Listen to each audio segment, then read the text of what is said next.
வணக்கம். கலைஞர் மகளிர் உரிமை தொகை குறித்து ஒரு முக்கியமான அப்டேட் தான் இப்போ நம்ம பார்க்க போகிறோம். என்னன்னா, கலைஞர் மகளிர் உரிமை தொகை பெறாதவர்களுக்கு மட்டும் பார்த்தீங்கன்னா ஒரு முக்கியமான ஒரு வாய்ப்பு வந்து ஏற்படுத்தி கொடுக்குறாங்க நம்ம தமிழ்நாடு கவர்மெண்ட்.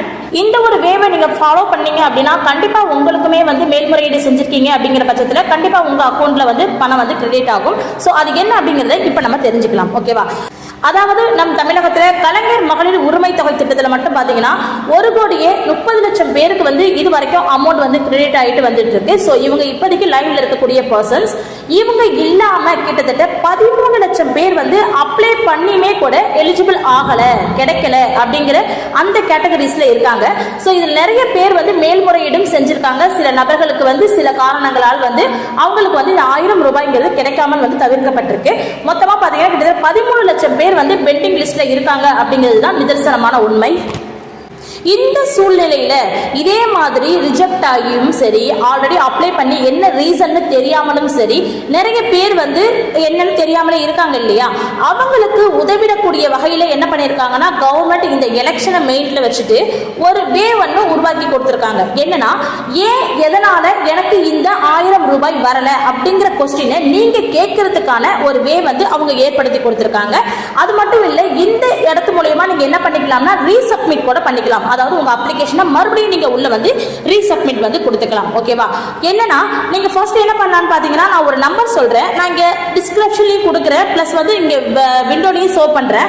என்னன்னா 04425619208 இந்த டோல் ஃப்ரீ நம்பருக்கு நீங்க கால் பண்ணி எனக்கு ஏன் வந்து 1000 ரூபாய் கலைஞர் மகளிர் உரிமை தொகை வரல, என்ன ரீசன் அப்படிங்கறத நீங்க கண்டிப்பா வந்து அவங்க கிட்ட கேட்டு நீங்க வந்து தெரிஞ்சுக்க முடியும். சோ என்ன ரீசன்னால உங்களுக்கு தடைப்பட்டு போயிருக்கு, நிறைய காரணங்கள் அவங்க சொல்லியிருந்தாங்க இல்லையா. ஐடி ஃபைல் சொல்லியிருந்தாங்க, நிலம் அதிகமாக வச்சிருக்கிறவங்களுக்கு சொல்லியிருந்தாங்க, அதாவது வருமான கோட்டுக்கு மேல் வந்து அமௌண்ட் இருக்கிறவங்க சொல்லியிருந்தாங்க. ஸோ அது மாதிரி இருக்கக்கூடிய கேட்டகரிஸ்ல எந்த காரணத்தினால உங்களுக்கு வந்து அமௌண்ட் வந்து வராமல் போயிருக்கு அப்படிங்கிறத நீங்க இந்த நம்பருக்கு கால் பண்ணி கண்டிப்பாக வந்து கேட்டுக்கொள்ள முடியும். இதுக்கு முன்னாடி நீங்க என்ன பண்ணணும்னா, உங்களுடைய ஆதார் கார்டு வந்து எந்த பேங்க் அக்கௌண்ட்ல வந்து லிங்க் ஆயிருக்கு அப்படிங்கிறத கண்டிப்பாக நீங்க வந்து பார்த்தே ஆகணும்.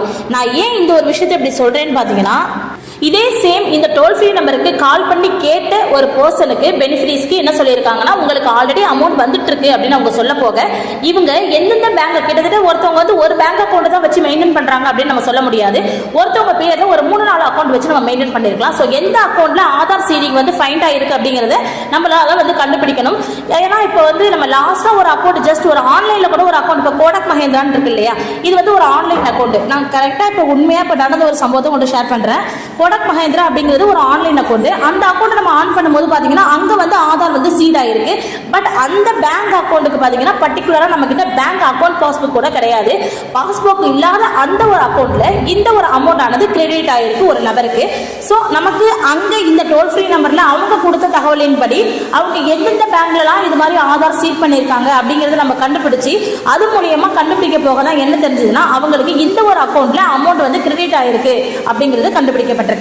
ஸோ அதனால ஃபர்ஸ்ட் உங்க பேங்க் அக்கௌண்ட் எந்த பேங்க் அக்கௌண்ட்ல உங்களுடைய ஆதார் வந்து சீட் ஆயிருக்கு அப்படிங்கறத ஃபர்ஸ்ட் ஆஃப் ஆல் நீங்க வந்து கண்டுபிடிங்க. ஆதார் கார்டு எந்த பேங்க் அக்கௌண்ட்ல சீட் ஆயிருக்கு அப்படிங்கறத கண்டுபிடிக்கிறதுக்கு நான் ஆல்ரெடி நம்ம ஒரு இது வந்து போட்டிருக்கோம். ஸோ அதையுமே நான் உங்களுக்கு வந்து டிஸ்கிரிப்ஷன்ல கொடுக்குறேன், நீங்க உள்ள போயிட்டு செக் பண்ணி பார்த்துக்கலாம். அதே போல உங்க ஏரியாவில் உங்க மாவட்டத்தில் இருக்கக்கூடிய கோட்டாட்சியர் அலுவலகம் இருக்கு இல்லையா, அங்க போயிட்டு கூட உங்களுடைய ஸ்டேட்டஸ் என்ன அப்படிங்கறத நீங்க கண்டிப்பா வந்து செக் பண்ணிக்க முடியும். ஸோ அவங்களே வந்து ஆன்லைன்ல செக் பண்ணியுமே வந்து சொல்றாங்க. ஓகேவா? ஸோ இந்த ஒரு வேயுமே உங்களுக்கு வந்து ஏற்படுத்திக்க முடியும். அது மட்டும் இல்லை, மேல்முறையீடு செஞ்சு தகுதி இருந்து, அதாவது உங்க வீட்டுக்கு விஓஸ் வந்து வெரிஃபை பண்ணியிருக்காங்க அப்படின்னா அவங்களுக்கு பாத்தீங்கன்னா போன 3ஆம் தேதியிலிருந்தே பாத்தீங்கன்னா போன 3ஆம் தேதி தான் முந்தானத்திலிருந்து பாத்தீங்கன்னா 5000 ரூபாய்ங்கிறது அமௌண்ட் வந்து செகண்ட் செட்டில்மெண்ட்ல போட்டுட்டு இருக்காங்க. ஆல்ரெடி வந்து நமக்கு 5000 போட்டது அது முன்னால போட்டாங்க, போன வாரத்தில் ஒரு தடவை போட்டாங்க இல்லையா, அது வந்து 3 மாதத்துக்கான முன்பணமும் 2000 ரூபாய் சிறப்பு நிதியும் வந்து போட்டிருந்தாங்க இல்லையா. அது தவிர்த்து மேல்முறையீடு பண்ணவங்க தகுதி இருந்து எலிஜிபிளா இருக்காங்க, விஓஸ் வந்து வீடு செக் பண்ணி அவங்க ஓகே ஆயிட்டாங்க அப்படிங்கறத அங்கேயே அவங்க சப்மிட் பண்ணி போர்ட்டல்ல வந்து அப்லோட் பண்ணியிருந்தாங்க அப்படின்னா அவங்களுக்கு நேற்றைய தினம், இன்றைய தினம், முந்தானேற்றைய தினம் பார்த்தீங்கன்னா அவங்களுக்கு 5000 வந்து அக்கௌண்ட்ல வந்து கிரெடிட் ஆயிருக்கு. ஸோ அதுக்கான ஸ்கிரீன்ஷாட் தான் இப்போ நான் உங்களுக்கு வந்து ஷேர் பண்ணிட்டு இருக்கேன். நீங்க அதையுமே பார்த்து வந்து தெரிஞ்சுக்கலாம். அதே போல பார்த்தீங்கன்னா வீடு தேடி வரத்துக்கு இருக்கிறாங்க. தமிழ்நாடு அரசு என்ன பண்ணியிருக்காங்க, உங்கள் கனவை சொல்லுங்கன்னு அவங்களுடைய திட்டத்தை குறித்து ஒரு வீடு தேடி வந்து உங்ககிட்ட வந்து போர்ட்டல் சம்பந்தமா வந்து கேட்க வருவாங்க இல்லையா? அப்படி வரும்பொழுது அந்த போர்ட்டல்ல நீங்க இந்த அவங்களுடைய தமிழ்நாடு கவர்மெண்டோட ஸ்கீம் பத்தி நீங்க சொல்லும் பொழுது நீங்க கலைஞர் மகளிர் உரிமை தொகையால நீங்க வந்து பின்தள்ளப்பட்டிருக்கீங்க, மேல்முறையீடு செஞ்சுமே அமௌண்ட் வராத ஒரு பர்சனா நீங்க இருக்கீங்க அப்படிங்கிற பட்சத்துல கண்டிப்பா அவங்க கிட்ட இந்த விஷயத்தை நீங்க தெரிவிங்க. ஓகேவா? உங்கள் கனவை தேடி உங்கள் கனவை சொல்லுங்க அப்படின்னு சொல்லி வரக்கூடிய உங்க வீடு தேடி வரக்கூடிய அந்த கவர்மெண்ட் எம்ப்ளாயி கிட்ட நீங்க என்ன பண்றீங்க அப்படின்னா, நீங்க ஏற்படுத்தக்கூடிய அந்த போர்ட்டல்ல எனக்கு கலைஞர் மகளிர் உரிமை தொகை வரவில்லை, எனக்கு தகுதி இருந்தும் கிடைக்கல அப்படிங்கிற விஷயத்தை நீங்க சொன்னீங்கன்னா அவங்க போர்ட்டல்ல உடனே அப்ளை பண்ணி அங்கேயே என்ன பண்ணுவாங்கன்னா சப்மிட் பண்ணிட்டு அதுக்கான ஒரு அடையாள அட்டையுமே வந்து உங்ககிட்ட கையில வந்து கொடுப்பாங்க. அதாவது நீங்க இந்த போர்ட்டல்ல அப்ளை பண்ணி சப்மிட் கொடுத்துருக்கீங்கிறதுக்கான ஒரு அடையாள அட்டையும் உங்களுக்கு வந்து கொடுப்பாங்க. ஏன்னா இது வந்து இந்த ஒரு ஸ்கீமுக்காக மட்டும் இல்ல, இந்த உங்கள் கனவை தேடியில எல்லா ஸ்கீமுமே நம்ம வந்து சொல்லலாம். ஓகேவா? அதுல இந்த கலைஞர் மகளிர் உரிமை தொகையுமே நீங்க வந்து சொல்லுங்க அப்படின்னு சொல்லி தான் நான் உங்ககிட்ட சொல்றேன். ஸோ அது மாதிரி கொடுத்து பாருங்க. அது மாதிரி கொடுத்தவங்களுக்கும் மேல்முறையீடு நிறைய நபர்களுக்கு வந்து சப்மிட் ஆயிருக்கு. அதுக்கான எவிடன்ஸ் அண்ட் ப்ரூஃப்ஸ் என்கிட்ட இருக்கு. அதனால இதையுமே ஃபாலோ பண்ணுங்க. இந்த டோல் ஃப்ரீ நம்பரையும் ஃபாலோ பண்ணுங்க. நீங்க இதை மாதிரி கொடுக்குற பட்சத்தில் கண்டிப்பா வந்து உங்களுக்கு அந்த விட்டு போனது 5000 கிடைக்கிறதுக்கான வாய்ப்புகள் நிறைய இருக்கு. அது மட்டும் இல்லாம இன்னொரு விஷயம் நான் உங்ககிட்ட சொல்றேன். மேல்முறையீடு பண்றதுக்கு அவங்களுடைய அபிஷியல் வெப்சைட் இருக்கு இல்லையா, KMT வெப்சைட், அந்த வெப்சைட் வந்து இப்ப ரீசன்ட் டேஸ்ல அது வந்து ஒர்க் ஆகல. அது வந்து கண்டிப்பா ஆபீசர் லாகினா மட்டும்தான் இருக்கு, பயனாளர் லாகின் வந்து இன்னும் ஒர்க் ஆகாம இருக்கு. அப்படி ஒர்க் ஆகிற பட்சத்தில் நான் கண்டிப்பா உங்ககிட்ட சொல்றேன், நீங்களே கூட சப்மிஷன் வந்து கொடுத்துக்கலாம். நன்றி.